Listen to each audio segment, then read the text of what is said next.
नमस्कार सेविका ताईंनो, मी पुष्पवती चंद्रकांत मोरे, अंगणवाडी सेविका व्हिडिओ भगिनींनो, तुमच्या आवडत्या चॅनलवर म्हणजेच ॲक्टिव्ह अंगणवाडी चॅनलवर तुमचं खूप खूप स्वागत करते। तुम्ही प्ले स्टोअरचं ऑप्शन बघितलं असेल आणि तुमचं लक्षात आलं असेल की पोषण ट्रॅकर ॲप्लिकेशनमध्ये पुन्हा नवीन अपडेट आलेला आहे। हो, तुम्ही जर इथं पाहिलं तर नवीन अपडेट आलेला आहे आणि आता जो अपडेट आलेला आहे तो खूप मोठ्या प्रमाणात असे बदल झालेले आहेत। तेच आपल्याला व्हिडिओच्या माध्यमातून समजून घ्यायचं। तत्पूर्वी मी सगळ्या ताईंना सांगेल की आपण सगळे म्हणत असता की ताई फक्त काम सांगता मानधनाचं काय, तर ताईंनो टेन्शन घेऊ नका। डिसेंबर आणि जानेवारीचा केंद्राचं जे मानधन आहे ते जमा झालेलं आहे, त्याच्यामुळे जे आपले रुटीनचे काम आहेत ते आपल्याला करावीच लागणार आहेत। आता काय अपडेट आलेला आहे, काय बदल झालेला आहे तो व्हिडिओच्या माध्यमातून मी तुम्हाला सांगते। आता तुम्ही तुमचं काही जिल्ह्यांमध्ये आलं, काही जिल्ह्यांमध्ये आलं नाही, पण आता सगळ्या पूर्ण महाराष्ट्रभर डिसेंबर आणि जानेवारीचं जो केंद्राचे 4500 तर ते जमा होत आहेत। जळगाव जिल्ह्यात पण आजच आले, आता बाकींना आले नाहीत, बाकीच्यांचे आले नाहीत। आपले जे स्पर्श प्रणाली आहे त्याचं रजिस्ट्रेशन लवकरात लवकर सगळ्यांनी करून घ्या। आपल्या कार्यालया माध्यमातून होत असेल तर कार्यालय माध्यमातून स्वतःकडे लिंक आले तर त्या पद्धतीने, परंतु स्पर्श प्रणालीचं रजिस्ट्रेशन करून घ्या। मी वारंवार सांगते की आधारनुसारच आपल्याला बँकेचं पुस्तक असणं महत्त्वाचं, म्हणजे तुमचं आधारवर जे नाव आहे त्याच पद्धतीने बँकेचं पुस्तक आणि त्याच पद्धतीनं चेक, तर ह्या दोन गोष्टी आणि आधारनुसारच पॅन कार्ड, हे एवढं तुमचं जर अजूनही अद्ययावत नसेल तर ते करा, लवकरात लवकर करा। हे रजिस्ट्रेशन आधारनुसारच होणार आहे आणि तरच आपलं मानधन होणार आहे। त्याच्यामुळे ताईंनो, मार्च अखेर आपले जे थकीत आहे ते सगळं निघेल, त्याच्यामुळे टेन्शन न घेता आपली कामं चालू ठेवा। आता अपडेट काय आलेलं आहे हे जाणून घ्या। तर याच्यासाठी आपल्याला इथं वर आपल्याला जे दिसतं व्हॉट्सअप न्यूज, म्हणजे जे नवीन आहे ते जे वर दिसत आहे तेवढं नाही, तर आपल्याला याच्यासाठी हा जो ॲरो दिलेला आहे ते याच्यावर जाऊन आपल्याला नेमकं बघावं लागणार आहे की आपल्याला आत्ताचा जो आलेला अपडेट आहे तो नेमका कोणता आहे। याच्यासाठी आधी सर्वप्रथम प्ले स्टोअरवर जा, प्ले स्टोअरवर जाऊन आपण आपल्या पोषण ट्रॅकर ॲपला अपडेट करून घ्या।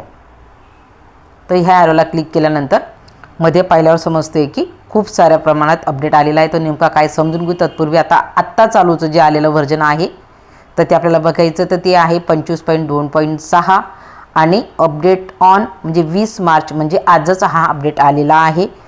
त्याच्यामुळे सगळ्यांचं हे व्हर्जन आलेलं काही हे पण चेक करा आणि ताईंनो पोषण ट्रॅकर ॲप्लिकेशनमध्ये आलेले अपडेट लगेच करत चाला। तर तो आलेला अपडेट हा आपल्यासाठी काय आहे, चांगला वाईट ती दूरची गोष्ट, पण अपडेट केल्यानंतर आपली ॲप्लिकेशन काम करत असताना स्मूथ चालते, काही कामं अपडेट केले नसल्यामुळे ती चालत नाही। तर आता आपल्याला आलेले अपडेट समजून घ्यायचे। तर आज फक्त मी तुम्हाला जो अपडेट आलेला आहे तो थोडक्यात सांगणार, फक्त वाचून की काय काय आहे। तर प्रत्यक्षामध्ये आपल्याला कदाचित हे उद्या पण समजेल, पण आज आपल्याला ते बघून घ्यायचं आहे। पहिला आहे, जर तुम्ही पहिला बघा, इथं जर तुम्ही 1 नंबरला बघत असाल तर इथं आहे face registration FRS added for non Aadhaar beneficiaries new and exciting. तर आपल्या पोषण ट्रॅकर ॲप्लिकेशनमध्ये जो अपडेट आलेला आहे त्याच्यातला पहिला जो आहे FRS फेस रजिस्ट्रेशन सिस्टीम, ज्यांच्याकडे आधार नाही, मग नवीन असतील किंवा जुने लाभार्थी असतील त्यांच्यासाठी फेस रजिस्ट्रेशन सुरू केलेलं आहे। आता ते मध्ये जाऊन कदाचित उद्याच्या व्हिडिओमध्ये तुम्हाला एक क्लिअर कट सांगणार, फक्त आता वरवर माहिती सांगून देते। त्याच्यानंतरचं 2 नंबरचं आहे ते म्हणजे THR किंवा SCM distribution now required FRS, म्हणजे आपल्याला THR किंवा गरम ताजा आहार वितरणासाठी FRS आवश्यक आहे। आता पोषण ट्रॅकर ॲपमध्ये टेक होम रेशन किंवा हॉट बुक मिल मिळण्यासाठी फेस रजिस्ट्रेशन करणे गरजेचं आहे। ते तर आपण आतापर्यंत करतच आलेलो आहोत। मला असं वाटतं 3 तासाच्या लाभार्थींचं बी आपल्याला एकदा KYC आणि फेस रजिस्ट्रेशन करावं लागतं की काय, परंतु ते आत्ताच चालू सांगता येणार आणि त्याच्यासाठी उद्याच्या डेली ट्रॅकर ओपन होण्याची वाट बघावी लागेल। परंतु मला असं वाटतं की एकदाच करायला पाहिजे, ज्या पद्धतीने THRचं दर महिन्याला असतं त्या पद्धतीने नव्हे, कारण की THR हा दर महिन्याला जरी दिला जात असला तर आपण 25 दिवसासाठी तो नोंदवतो, मला तो लाभार्थ्यांचं 3 तासाचं मात्र आपण दररोज त्यांना आहार देतो। आता हे उद्याच क्लिअर होईल, परंतु आलेला अपडेट मी तुम्हाला सांगते। त्याच्यानंतर 3 नंबर आहे अपडेटेड THR SCM व्हॅलिडिटी। आता हे नेमकं काय, तर हे देखील आपल्याला समजून घ्यावं लागेल। बघा, आधार नोंदणी क्रमांक असेल तर 3 महिने वैध, म्हणजे बघा हे कोणासाठी की ज्यांच्याकडे आधार कार्ड नाही परंतु त्यांनी नोंदणी केलेली आहे, तर ते त्यांचा नोंदणी क्रमांक टाकून ज्यांचं आपण रजिस्ट्रेशन केलेलं आहे तर त्यांचं 3 महिने हे वैध मानलं जाणार आहे आणि ज्यांच्याकडे आधार नसेल त्यांच्याकडे आधार नसेल तर 1 महिना वैध. तर अशा पद्धतीचं ते THR SCM व्हॅलिडिटी आहे. आता ते फक्त जे दिसतंय मला ते वाचून तुम्हाला स्क्रीनवर सांगते, परंतु परफेक्ट काय आहे याच्यासाठी आपल्याला प्रत्यक्ष ॲपमध्ये जाऊनच ते कळणार आहे. त्याच्यानंतर 4 नंबरचा आहे आधार इनलॉग नंबर जोडण्याची सुविधा. आता लाभार्थी प्रोफाईलमध्ये आधार नोंदणी क्रमांक टाकता येईल. बघा आपण म्हणजे ज्या लाभार्थ्यांचं आधार अजून आलेलं नाही परंतु त्यांनी आधार काढलेला आहे तर त्यांचा आधार क्रमांक प्रोफाईलमध्ये जाऊन देखील आपल्याला आता तो टाकता येणार आहे. त्याच्यानंतर ज्यांचं आधार नाही त्यांच्यासाठीच आहे ते 3 ते 4. जर तुम्ही पाहिलं 3, 4 त्याच्यानंतर 1 नंबर यांच्याकडे आधार नाही पण त्यांना आपल्याला THR पासून जे आहे त्यांना वंचित ठेवायचं नाही आहे. ते आपण ऑफलाईन ठेवत होतो तर ते लाभार्थी देखील ऑनलाईन नोंदवता येतील आणि त्यांचं ह्या पद्धतीने आपल्याला हे सगळे त्यांच्यासाठीच हा बदल आहे. त्याच्यानंतर 5 नंबरचा आहे फास्टर KYC यूजिंग एक्झॅक्टिव्ह फेस डाटा. तर जलद KYCसाठी फेस डाटा वापरून आधी सेव्ह केलेल्या फेस डाटा या वापरून KYC पटकन होईल असं त्यांचं म्हणणं आहे. त्याच्यानंतर 6 नंबरचा आहे growth monitoring updated for fully cared children. म्हणजे बघा आपले बरे झालेले मुलं म्हणजे ग्रोथ मॉनिटरिंगमध्ये अपडेट करण्यात म्हणजे पूर्णपणे बरे झालेल्या मुलांच्या वाढीचे ट्रेकिंग सुधारण्यात आलेले आहे. आता जे मुलं आपले SOWला किंवा SAMला होती तर अशा मुलांना आपण संदर्भ सेवा देत होतो आणि त्या संदर्भ सेवाच्या याच्यामध्ये देखील बदल झालेला आहे. त्यांची देखील प्रोफाईल अपडेट करण्यात आलेली आहे असा याचा अर्थ आहे. आणि त्याच्यानंतर राहिलं 7 नंबरचं आणि शेवटचं work fix and performance improvements. म्हणजे आपल्याला वर्क फिक्स आणि परफॉर्मन्स सुधारणा ॲप अधिक स्मूथ आणि जलद चालेल अशा पद्धतीनं याच्यात बदल करण्यात आलेला आहे. तर ह्या पोषण ट्रॅकरचा जो अपडेट आलेला आहे तो हा अपडेट साधारणतः ज्यांच्याकडे स्वतःचा आधार नाही परंतु त्यांनी नोंदवलेलं आहे तर अशांसाठी त्यांच्या प्रोफाईलमध्ये आपल्याला आधार नोंदणी क्रमांक टाकता येणार आहे. हा एक बदल महत्त्वाचा झालेला आहे आणि त्यांचं देखील आपल्याला FRS करता येणार आहे. म्हणजे ज्यांचं स्वतःचं आधार नाही असे नवे किंवा जुने जे लाभार्थी असतील तर यांचं देखील आपल्याला FRS म्हणजे फेस रजिस्ट्रेशन आपल्याला करता येणार आहे त्या बेनिफिशरींचं.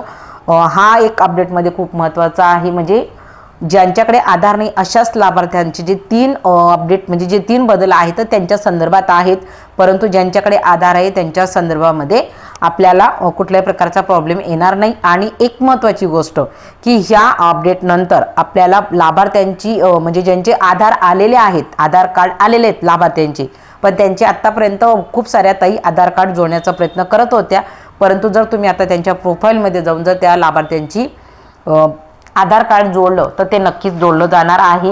वाटल्यास मी तुम्हाला आत्ता चालूच्या व्हिडिओच्या माध्यमातून दाखवते की कशा पद्धतीने आपल्याला ते आधार जोडायचं आहे. फक्त तेवढंच सांगते, बाकीचं नंतर व्हिडिओच्या माध्यमातून तुम्हाला एक एक गोष्ट मी सांगणारच. त्याच्यासाठी आता आपल्याला बाहेर यावं लागेल आणि ॲप्लिकेशनमध्ये इथं आपल्याला ओपनवरच क्लिक करावं लागेल की तुम्हाला बाल आधार कसं जोडता येईल ते याच्यावर आपल्याला क्लिक करायचं आहे. त्याच्यानंतर आपल्याला लाभार्थी मॉड्यूलवर जायचं आहे. 3 ते 6च्या लाभार्थ्यांचं मी तुम्हाला बाल आधार जोडून दाखवते, कारण का आपल्याला अपर आयडीचा प्रश्न निर्माण होते. जोपर्यंत बालकाचं स्वतःचा आधार नसेल जोडलं तोपर्यंत अपर आयडी आपल्याला काढता येणार नाही. तर मी 3 ते 6वर आता जाते. तर मग बालकाची प्रोफाईल मी ओपन केलेली आहे. ओपन केल्यानंतर बाल आधार जोडा याच्यावर आपल्याला क्लिक करायचं. सगळ्यांना माहिती पण आतापर्यंत जोडलं जात नव्हतं, परंतु या माध्यमातून तुम्हाला तुमच्या बालकाचा आधार कार्ड आता आलेलं असेल तर आपल्याला ते इथं जोडता येणार आहे, जोडलं जात आहे. तर बघ याच्यावर आपल्याला क्लिक करायचं आहे. त्याच्यानंतर ह्या पद्धतीचं पेज आपल्यासमोर ओपन होतं.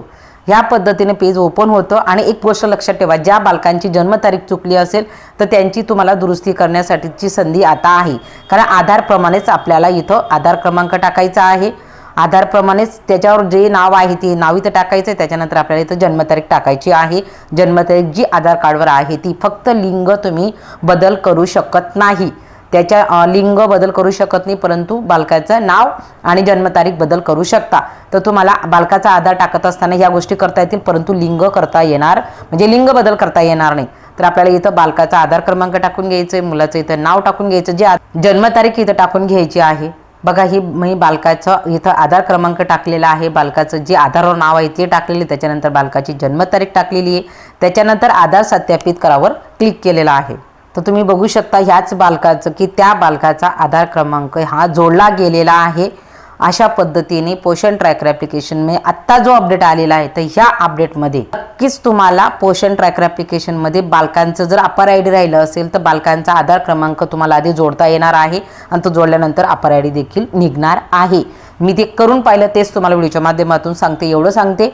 आणि आता डेली ट्रॅकरमध्ये पण काही बदल झाला आहे का, तिथं आपल्याला फेस कॅप्चर करावं लागणार आहे का, हे मात्र उद्याच्या व्हिडिओची तुम्हाला वाट बघावी लागेल आजच्या व्हिडिओमध्ये, कारण व्हिडिओ खूप मोठा होतो आणि आपल्याला तेवढा वेळ नसतो. मला माहिती एक सेविका म्हणून आपल्याला खूप काम असतं, त्याच्यामुळे ताईंनो आजच्या व्हिडिओपर्यंत एवढंच. धन्यवाद. व्हिडिओ आवडला तर लाईक करा, चॅनलवर नवीन असाल तर सबस्क्राईब करा, अन्यथा करायची गरज नाही. नवीन असाल तर करा, कारण की आपल्या चॅनलच्या माध्यमातून तुम्हाला खूप साऱ्या तुमच्या समस्या सुटणार आहे. पोषण ट्रॅकर ॲप्लिकेशन असेल किंवा मातृवंदना योजना असेल, ताईंनो प्रत्येक कमेंटला जरी उत्तर देता आलं नाही, परंतु मी व्हिडिओच्या माध्यमातून तुमच्या अडचणी नक्कीच दूर करेन. त्याच्यामुळे आपल्या चॅनलला सबस्क्राईब करून ठेवा. धन्यवाद.